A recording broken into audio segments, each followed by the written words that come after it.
So we're back to Proclus's commentary on the Timaeus, and we've been looking at the idea of the demiurge.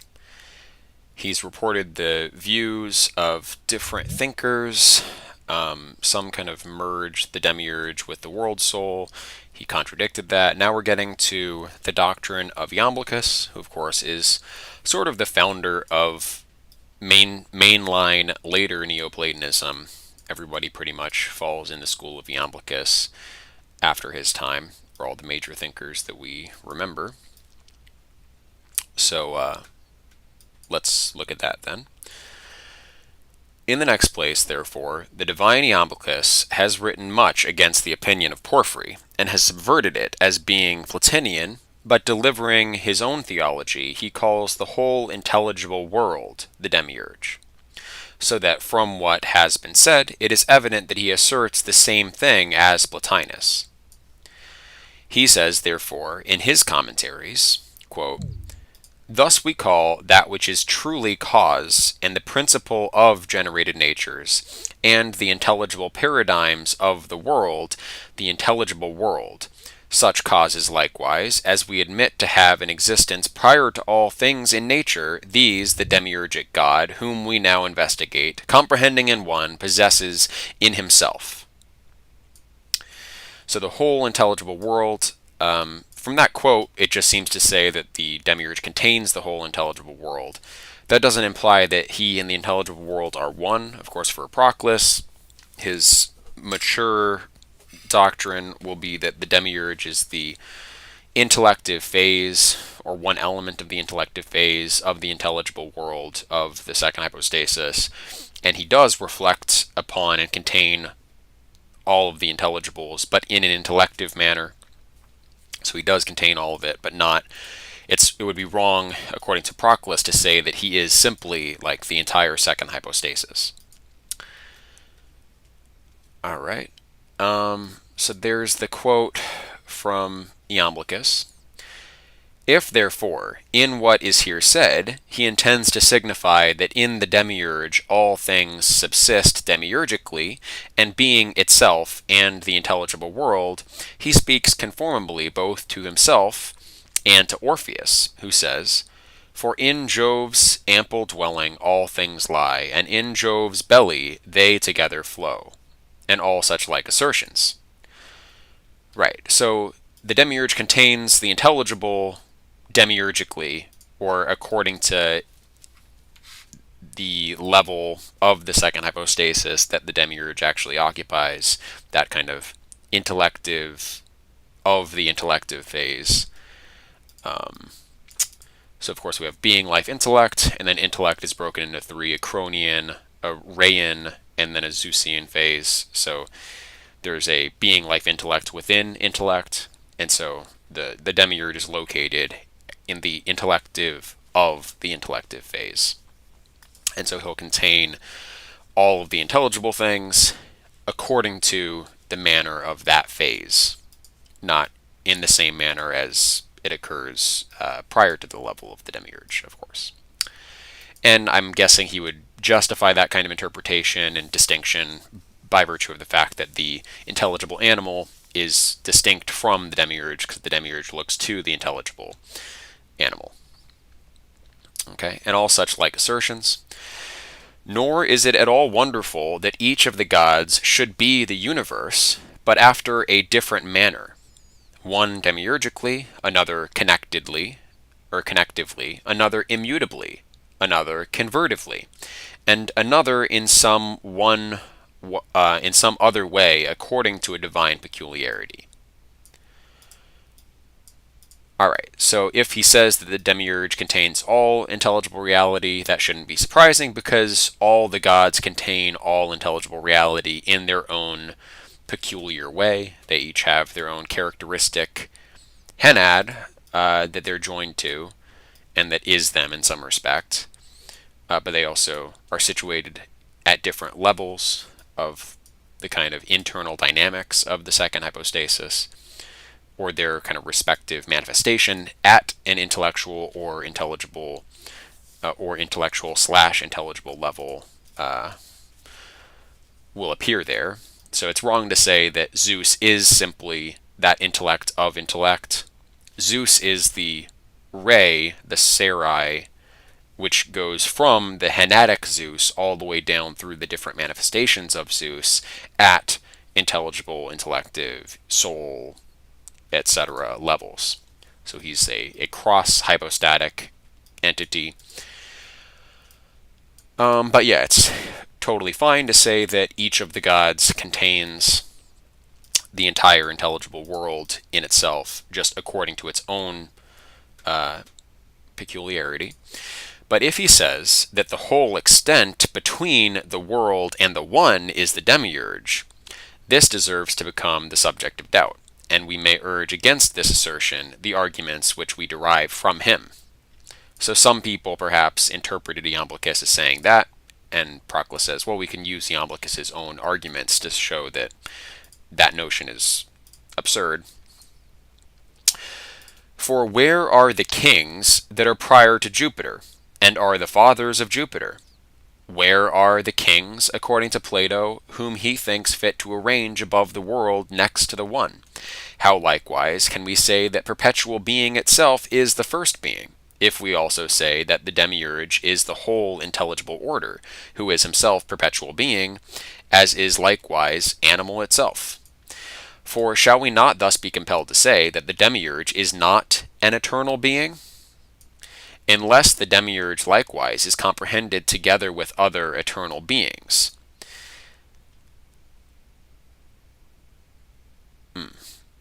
So that, I'm not quite following. Shall we be compelled to say that the demiurge is not an eternal being? How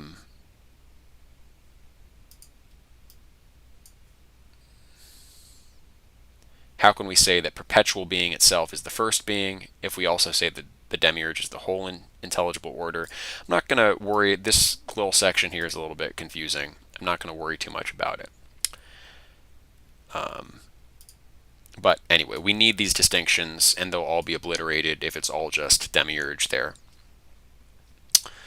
That Iamblichus himself, however, though he here celebrates the demiurgic order in a more confused manner, yet speaks of it more accurately elsewhere, may be from thence assumed. Okay, so Iamblichus's other arguments necessitate we should have these distinctions. Therefore, in this ambiguous passage, we can't interpret Iamblichus as saying that the entire intelligible order is the demiurge. For writing concerning the fabrication of Jupiter in the Timaeus, after the intelligible triads, and the three triads of the intelligible, and at the same time intellectual gods. Right, so the intelligible phase, being, life, intellect, being is the intelligible, there are triads within that, and then there are three triads of the life phase, that is the intelligible / intellectual. He attributes the third order in the intellectual hebdomad to the demiurge. So that is that's already there in Iamblichus, what I said before. So the demiurge is the intellect of intellect in the second hypostasis.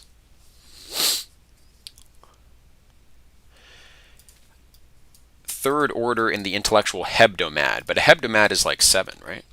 Hebdomad. Yes. Yeah. So I think I'm not sure where the 7 is coming from here. Hopefully he explains that.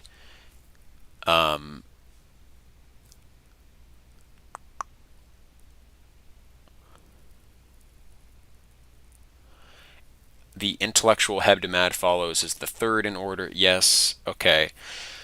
So I guess there was an outline in the commentary on the Cratylus, which also dealt with the place of the demiurge. After the demiurge, there were some other things that still were like counted in the in the second hypostasis, I think, and then there were intermediate helpers like the 100-handers.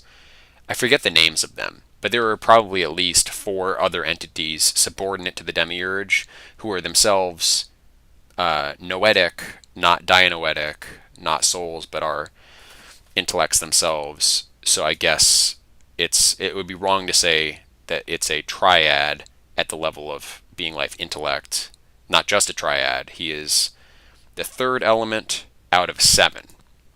So, in some sense, the second hypostasis can be divided into a being triad, a life triad, and then an intellect hebdomad for some reason.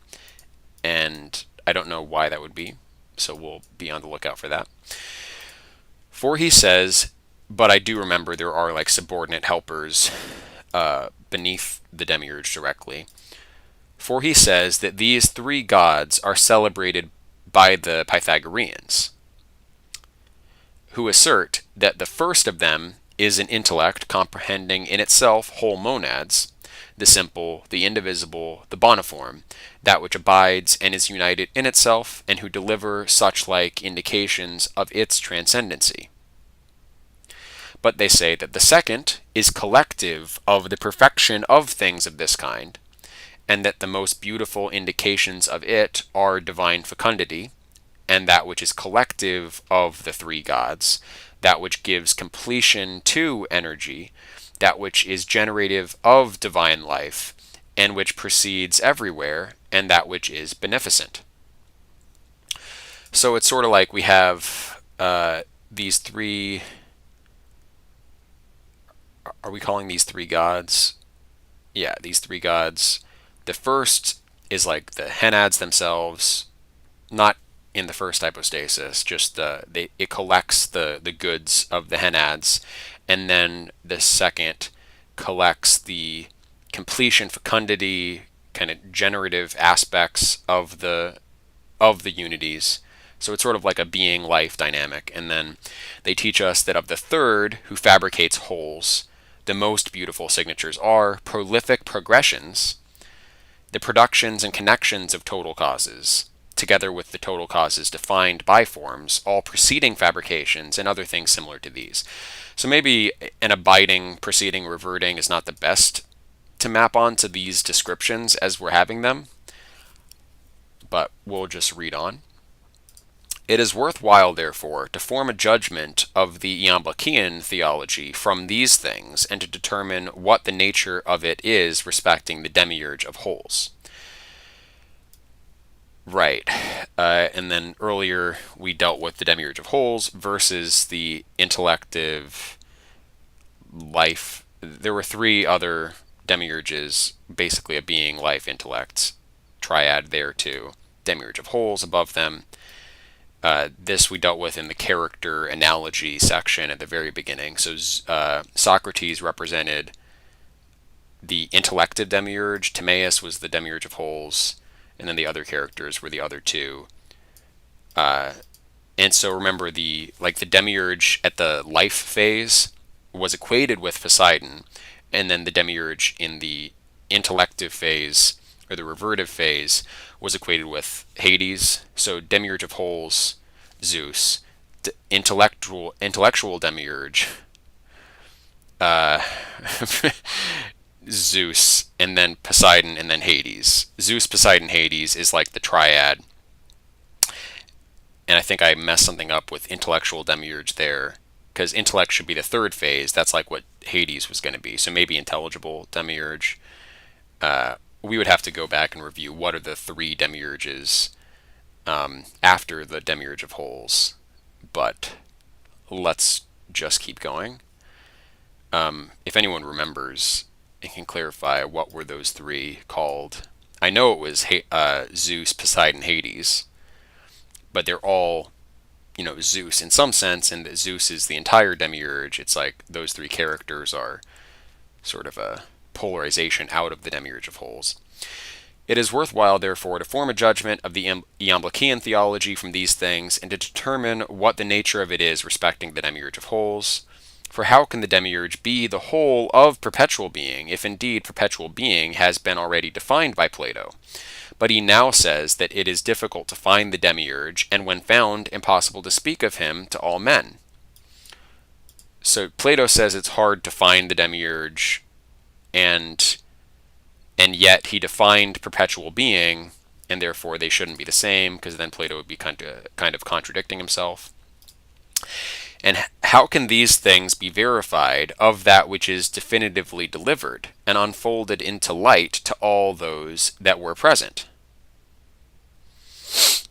After Iamblichus, therefore, Theodorus, following Amelius, says that there are three demiurgi.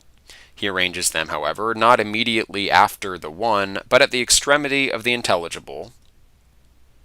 So, following Iamblichus, Theodorus goes in the school of Amelius. Amelius was a student of Porphyry. Okay, not immediately after the one, but at the extremity of the intelligible, and at the same time, intellectual gods. So he places them in that second set of triads. He also calls the first an essential intellect, the second an intellectual essence, and the third the fountain of souls. He likewise says that the first is indivisible, but the second divided into wholes, and the third receives a division into particulars. Again, therefore, the same things must be said to him as were said to the illustrious Amelius, viz., that we indeed acknowledge that there are three gods, or gods analogous to these. Yet we do not admit that there are three demiurgi, but that the first is the intelligible of the demiurge, the second his generative power, and the third is the truly demiurgic intellect. It is likewise requisite to consider whether the fountain of souls is to be arranged as the third, for power pertains to the middle, as he somewhere says, and thus it must be denominated partially, and not called the universal fountain of life, for the fountain of souls is one of the fountains contained in this middle, or generative power of the demiurge. For life is not in souls only, nor in animated natures alone, but there is also a divine and an intellectual prior to the psychical life, which is said to proceed diversely from thence, from divided rivers. And such, in short, are the dogmas of the ancient interpreters concerning the demiurge. So, several generations back, up to Theodorus, and now he's going to look at Syrianus. So it's not really clear to me, was he criticizing Iamblichus with those last two questions? So, like, Iamblichus identifies where the demiurge ought to be considered. I don't think he was criticized. I think he was criticizing one interpretation of Iamblichus, which he himself had already sort of dismissed. But then he went back to it, saying, how can the demiurge be perpetual being if, etc. So I feel like Syrianus is going to be interpreted as being perfectly consistent with Iamblichus. I don't think Proclus would really disagree with Iamblichus. Okay. But he does disagree with Theodorus, so we see what we don't like about him and Amelius. Let us, however, concisely relate the opinion of our preceptor, Syrianus, on this subject, as we think it especially accords with the conceptions of Plato. Okay. So this is going to be the most important historical section. I doubt Proclus will add anything himself. He'll probably just leave it at, this is what my preceptor has to say. So the one demiurge, therefore, according to him, subsists at the extremity of the intellectual divine monads and the fountains of life.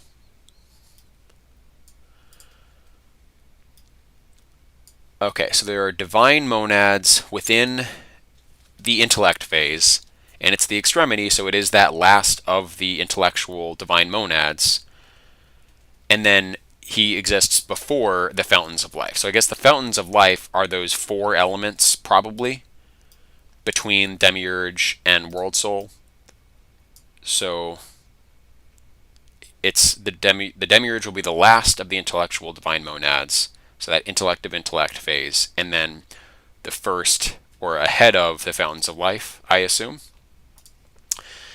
Again, I'm not totally sure what the fountains of life are.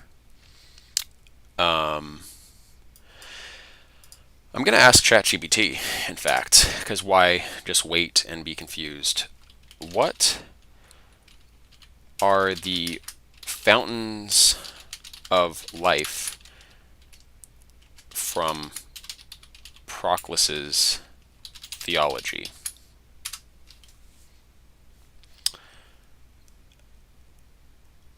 I'm just going to read ChatGPT here. In Proclus's theology, the fountains of life, also known as sources of life or fountains of living waters, refer to the primal sources or principles from which life and being emanate.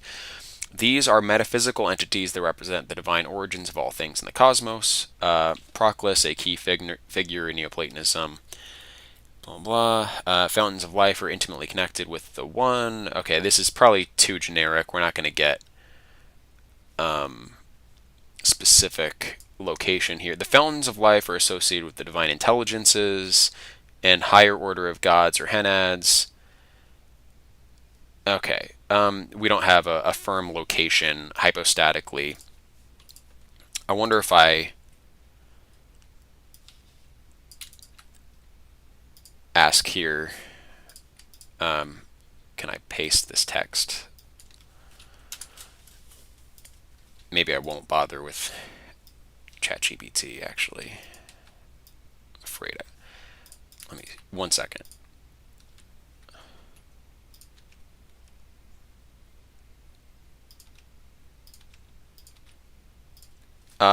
Does anyone remember the fountains of life being mentioned at some other time? Or is this the first we're hearing of them?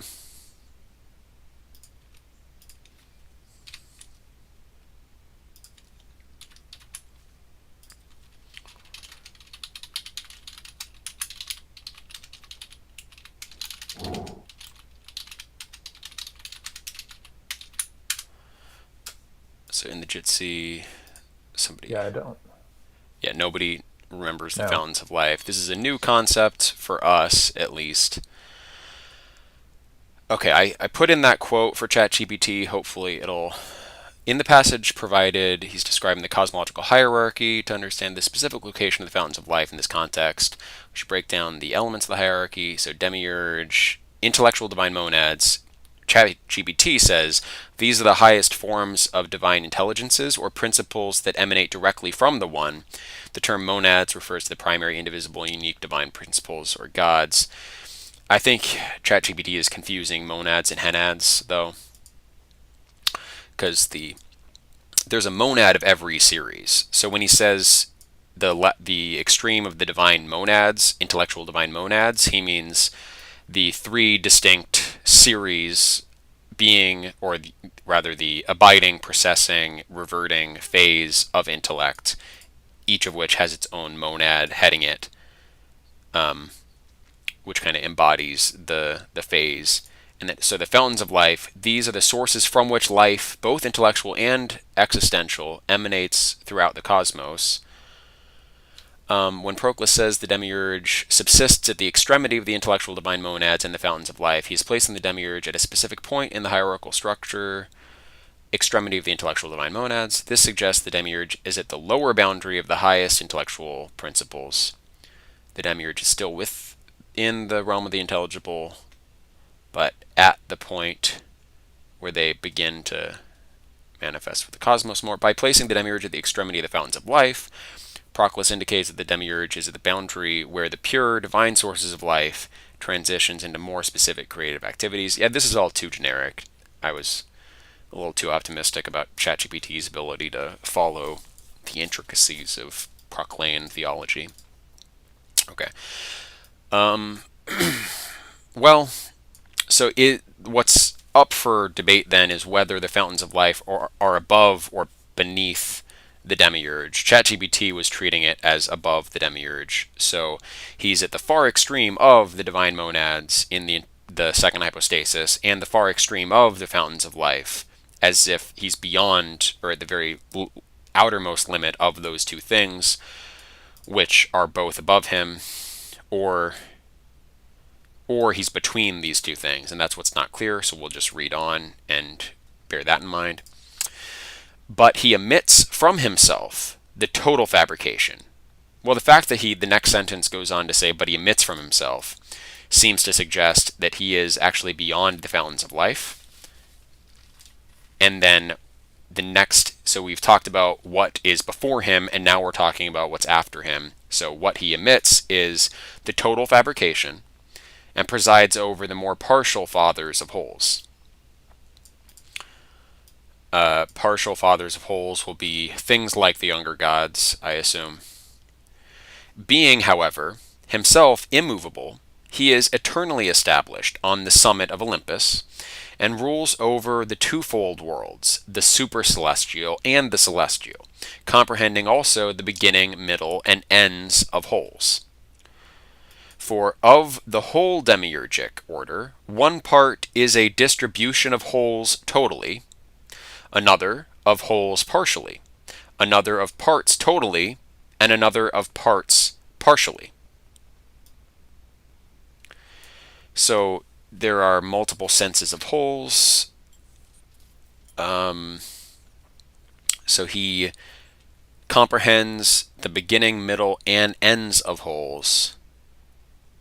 In the whole demiurgic order, there is the distribution of total wholes, another of the wholes within parts, another is the wholes of parts, and then another is the parts of parts that make up the wholes, perhaps. So he's responsible for all those wholenesses. Okay.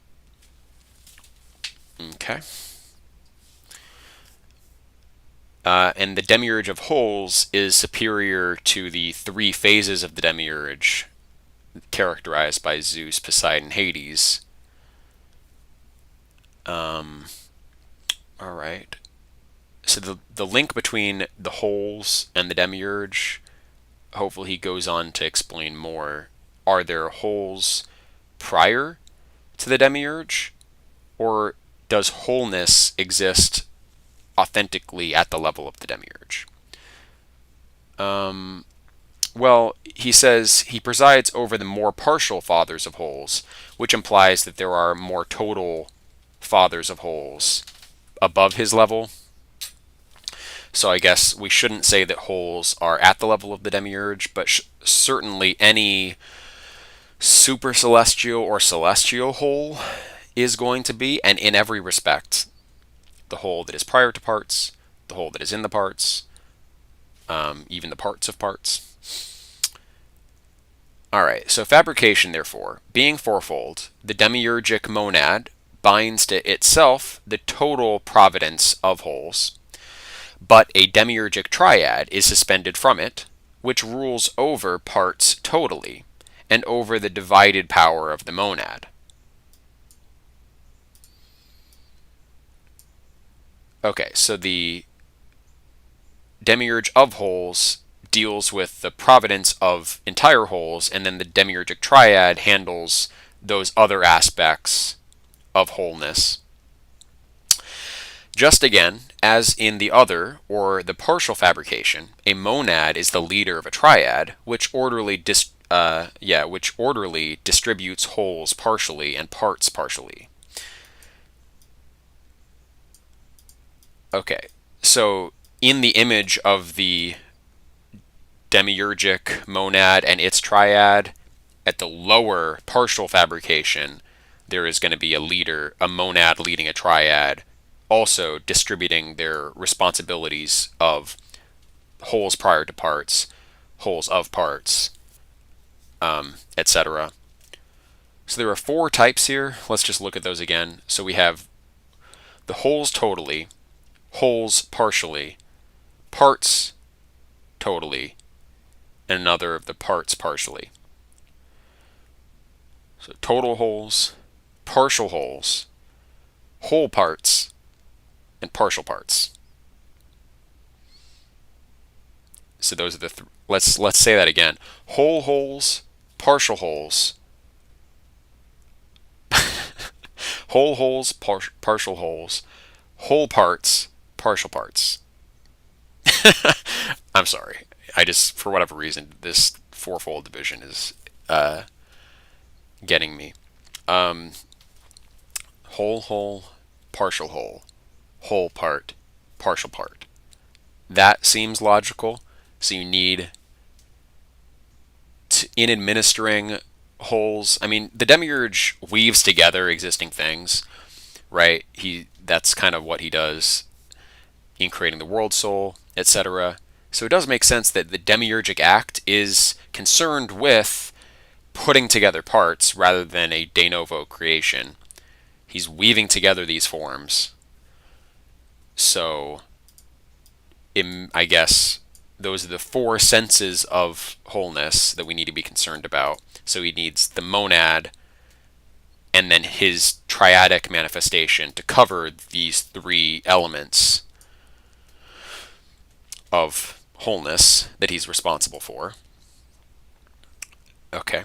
But all the multitude of the triad dances, as it were, round the monad, and being divided about it, distributes its production and is filled from it.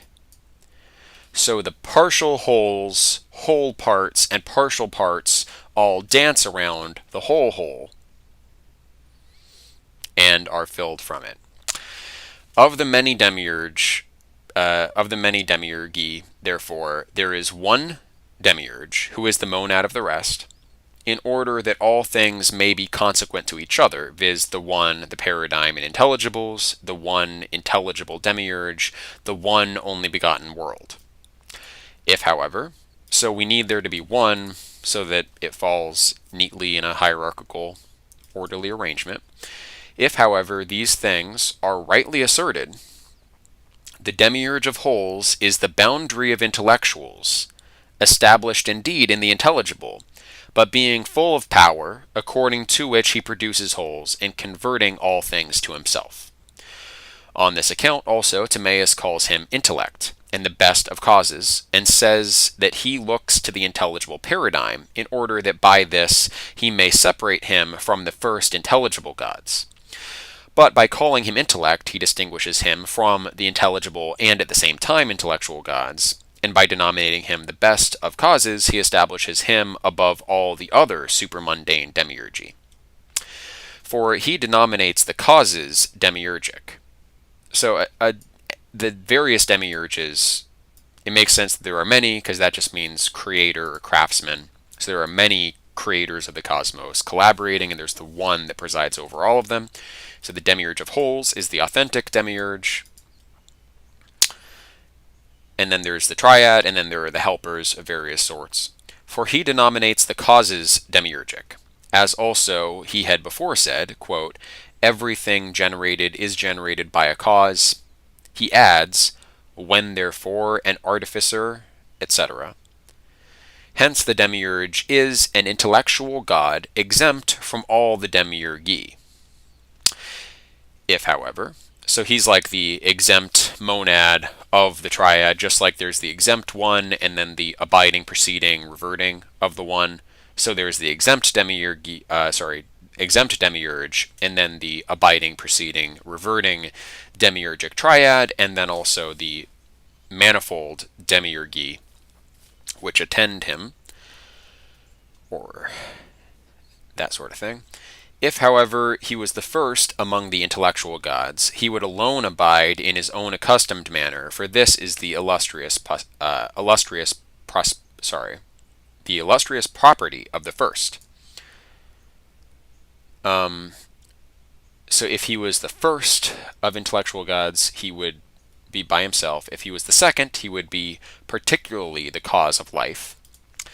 But now, when he generates soul, he energizes with the Crater, i.e. with Juno, Hera. But when he generates intellect, he energizes by himself. Hence, he is no other than the third of the intellectual fathers. Okay. So, because the demiurge creates, there is the exempt demiurge, but that exempt demiurge is still the monad of the intellectual phase of the intellectual. If he was the first of the intellectual Chronos, he would abide in himself, because that's what the first always does. If he were the second, he would be especially the cause of life, but he creates soul. So he both creates soul and energizes in himself. So he must be the third intellectual principle, just like Iamblichus said as well. But then what about the four other members of that hebdomad? Are we dropping the hebdomad? Is that just an Iamblichus thing, and then Syrianus doesn't use it? Not clear. For his illustrious principle, let's see. So he's no other than the third of the intellectual fathers. For his illustrious principal work is to produce intellect and not to fabricate body. For he produces body not alone, but together with necessity. But he produces intellect through himself. Nor does his principal work consist in producing soul, for he generates soul together with the Crater, or Hera. But he alone by himself gives subsistence to intellect and causes it to preside over the universe.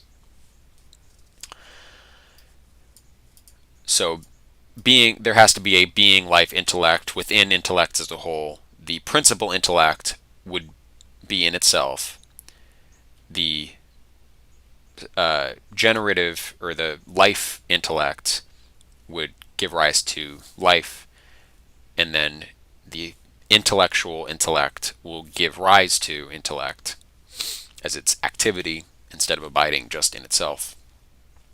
And being that intellect, instead it reverts to intellect.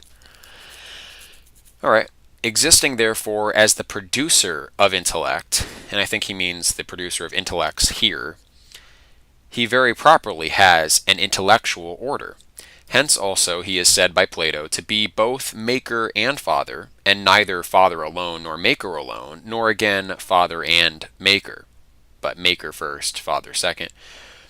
For the extremes indeed are father and maker, the former possessing the summit of intelligibles and being prior to the royal series, i.e. to Phanes, Night, Heaven, Saturn, Jupiter, and Bacchus.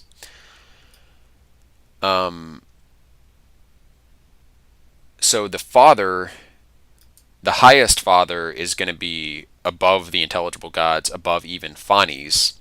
Phanes is like one of the very highest intelligible gods. But the latter maker possessing the end of the intellectual order. So he is first maker as demiurge, and then father as encapsulating the paternal order of gods in himself, because he reverts upon the whole series of the second hypostasis. And the former being the monad of paternal deity, but the latter being allotted a producing power in the universe. Between both these, however, are father and at the same time maker, and maker and at the same time father. For each of these is not the same, so you have maker at the bottom extreme, father at the top extreme. You're going to have that which is predominantly father but also maker, and then that which is predominantly maker but also father. For each of these is not the same, but in one order the paternal, and in another the effective has dominion. Sure. The paternal, however, is more excellent than the effective. Hence, in the media, though both are in each, yet the former is more father than maker, for it is the boundary of the paternal depth and the fountain of intellectuals. But the second is more maker than father. So that which is father/maker is, we have a location here, the boundary of the paternal depth. So that is to say, it is the extreme of the father god. So the intelligible father above any particular intelligible deity, Phanes, Night, Heaven, Saturn, Jupiter, Bacchus. So the father in itself, intelligible father, at the extreme of that, and the extreme at the same time of the fountain of fountain of intellectuals, we have the father and maker, which kind of makes sense if this is like a divided line: father, father maker, maker father, maker. So the father maker is the extreme of the father section. But the second is more maker than father, for it is the monad of total fabrication. So it is the monad above the series of simply maker. So the father, the maker and father is like the monad of the series of makers because it's above it. Hence, all that is simply maker proceeds from what? The maker and father. Hence, I think the former is called metis, but the latter metietis. Okay? So metis is the father and maker, and then metietis, the maker and father. And the former indeed is seen, but the latter sees. So the father and maker is probably more like the intelligible animal, I guess. And then the latter is more intellective, reverts upon, I guess.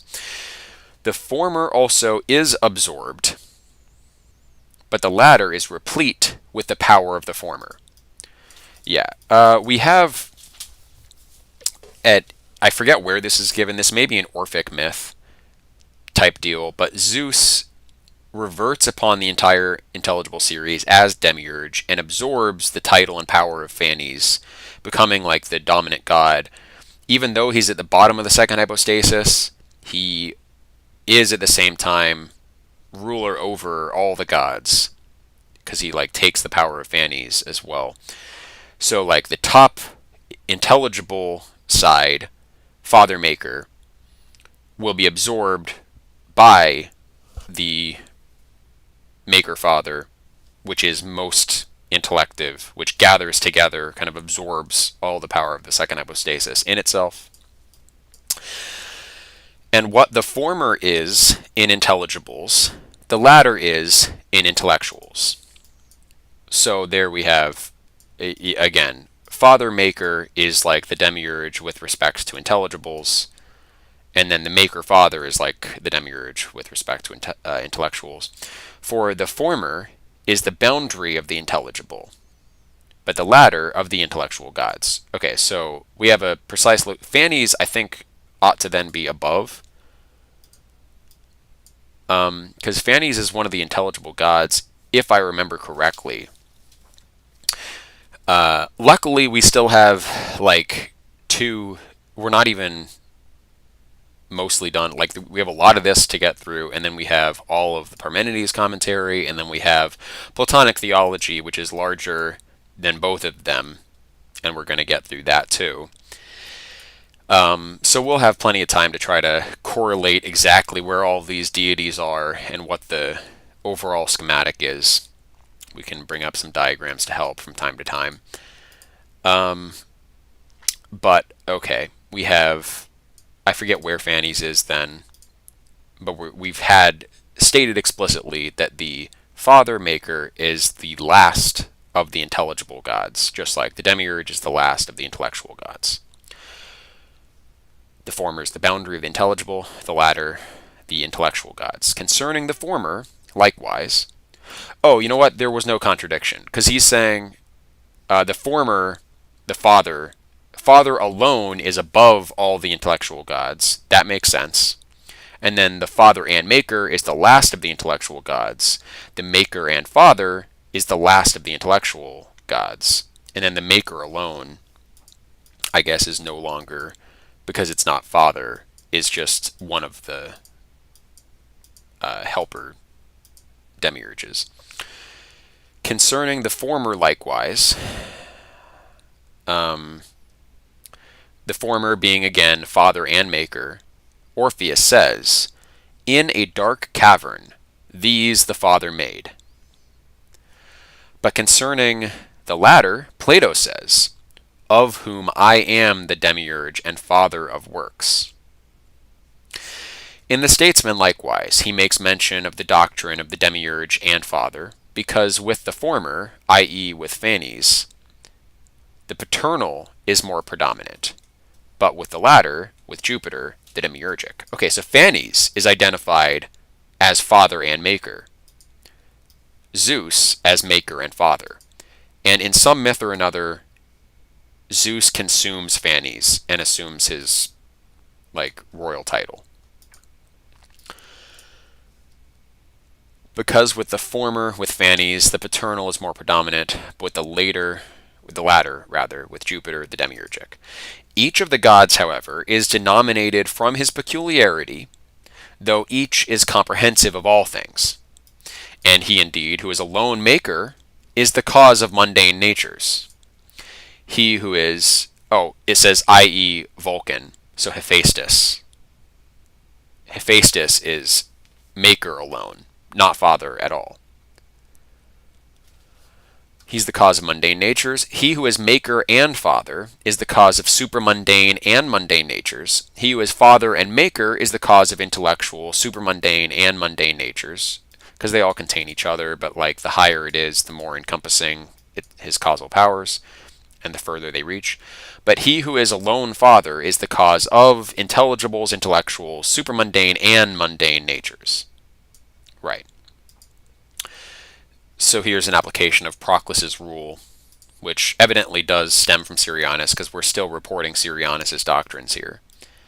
So, at the bottom, Hephaestus is just the maker, Zeus is maker and father, Phanes is father and maker, and then father alone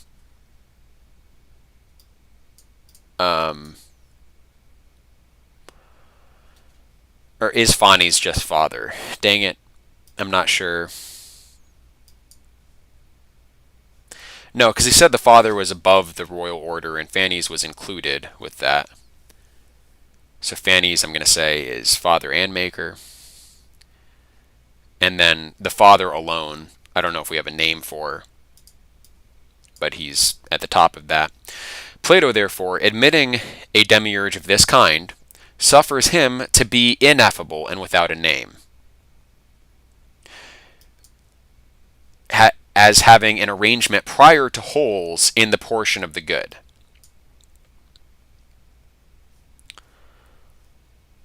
And then Taylor's footnote here, viz. The demiurge has an arrangement analogous to the good, for as the good is the exempt monad of the intelligible order, so the demiurge is the exempt monad of the supermundane order.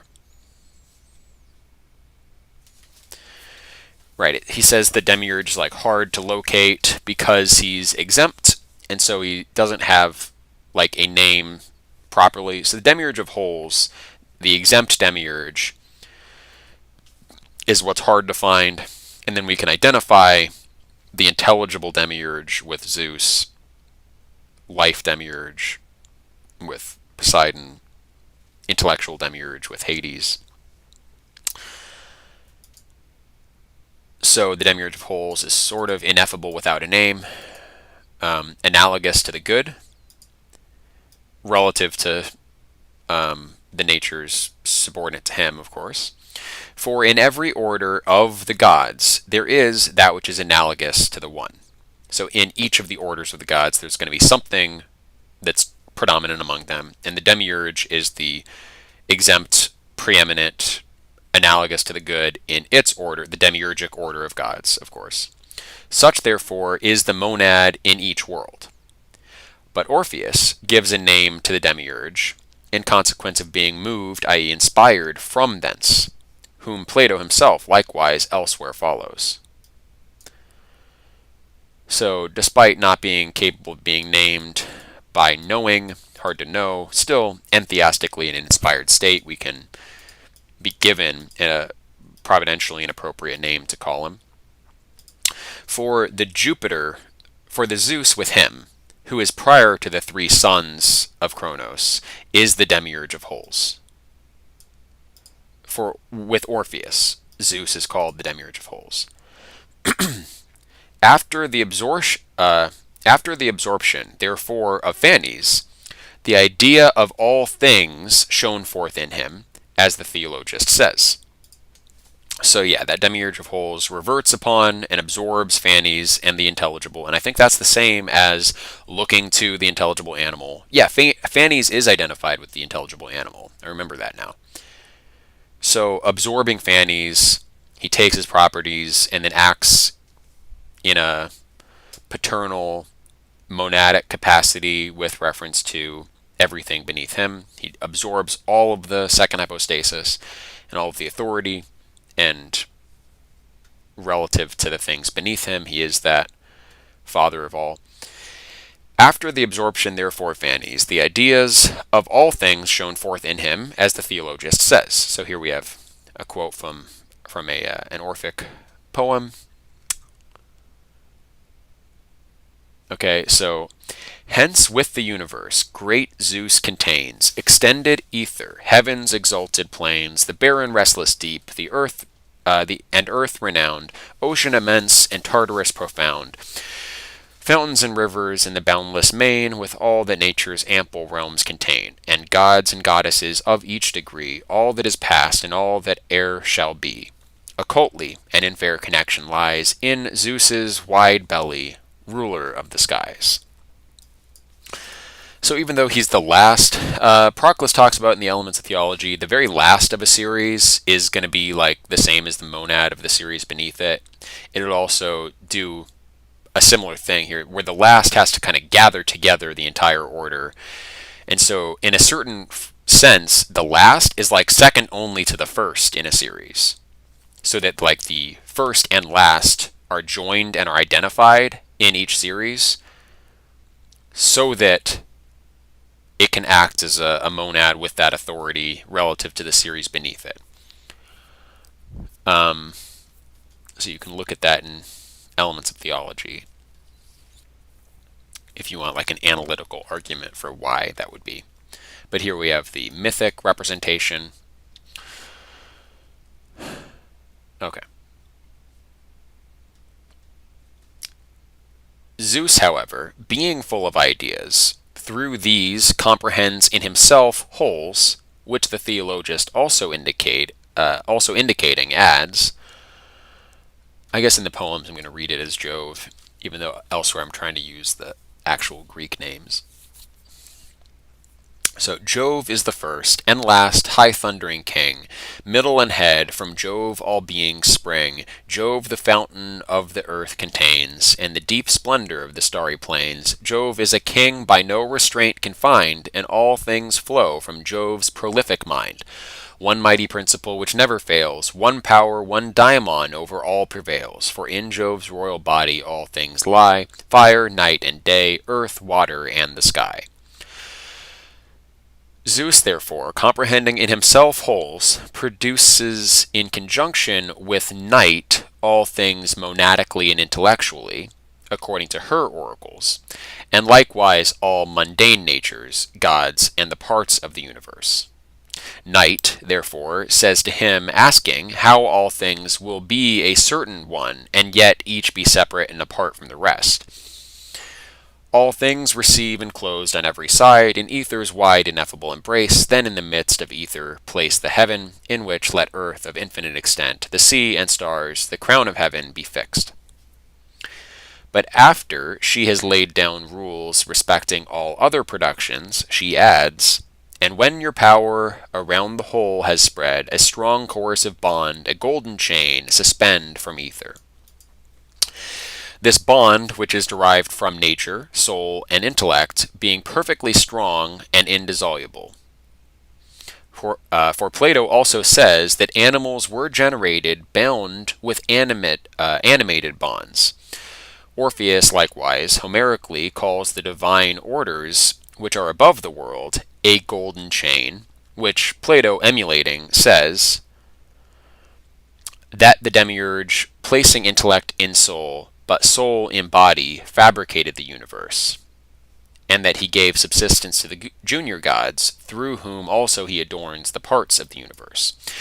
If, therefore, it is Zeus who possesses the one power, who absorbs Phanes, in whom the intelligible causes of wholes first subsist, so the wholes, strictly speaking, have their origin in Phanes, so that is the intelligible animal. The intelligible animal is the last of the intelligible gods, because that's the father and maker. Or maybe not even. Anyway, father and maker, intelligible animal, has the origin of wholes, strictly speaking. So the first intelligible things are beyond wholeness, being, same, other, the great kinds from the sophist, although rest and motion, yeah, rest and motion are intelligible prior to their being physical properties. So all of those are prior to wholeness, strictly speaking. Wholeness should exist then towards the end of the intelligible phase. But Zeus absorbs Phanes and those wholes, who produces all things according to the counsels of night, and who gives authority both to the other gods and to the three sons of Saturn. So to the other gods who are helping the divine Hebdomad, maybe, or maybe that's something else, and then the three sons of Saturn who are his direct demiurgic triad. He is the one and whole demiurge of all the world, and has the fifth order among the kings, i.e., among the gods of the royal series, as it is divinely demonstrated by our preceptor in his Orphic conferences. So that's a work by Syrianus that is lost. Zeus, likewise, is coordinate with heaven and Phanes, and on this account he is both maker and father, and each of these totally.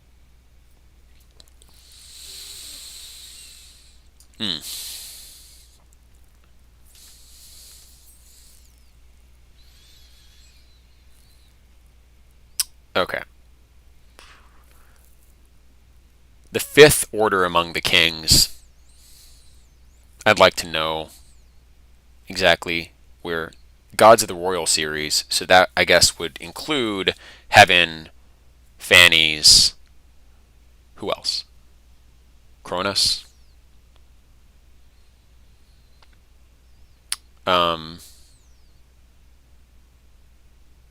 Yeah, I don't know. Oh, I guess here. We have, like, I think Hesiod's Theogony.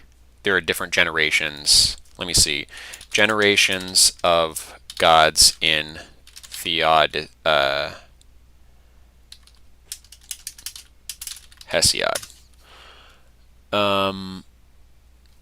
So we have first generation Chaos, Gaia, Eros. Second generation, the Titans. Third generation, Kronos and Rhea. Fourth generation. Well, that's not too helpful. I'm sure there's some convoluted way of interpreting, but I bet the fifth order among the kings refers to that. Yeah, because he said before the royal order, and then he listed who fell in that. He says, yeah. Phanes, Night, Heaven, Saturn, Jupiter, and Bacchus. And Dionysus in Orphism was like next in line to become the predominant power, and that's why the Titans killed him.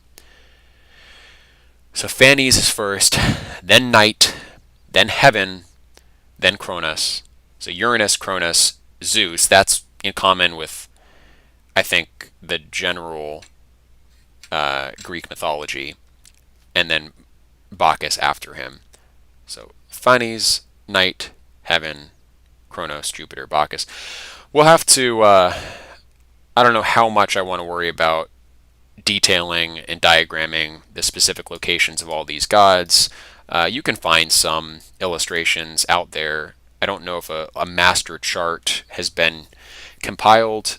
That seems like something that can probably wait until we get to Platonic theology, that text itself.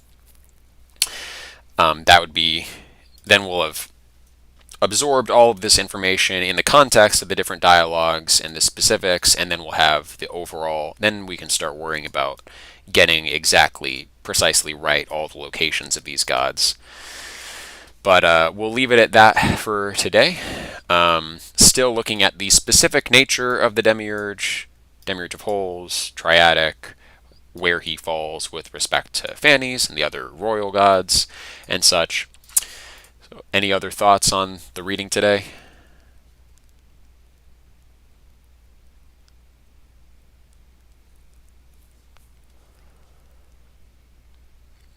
Oh, there's some stuff from earlier I didn't see in the chat.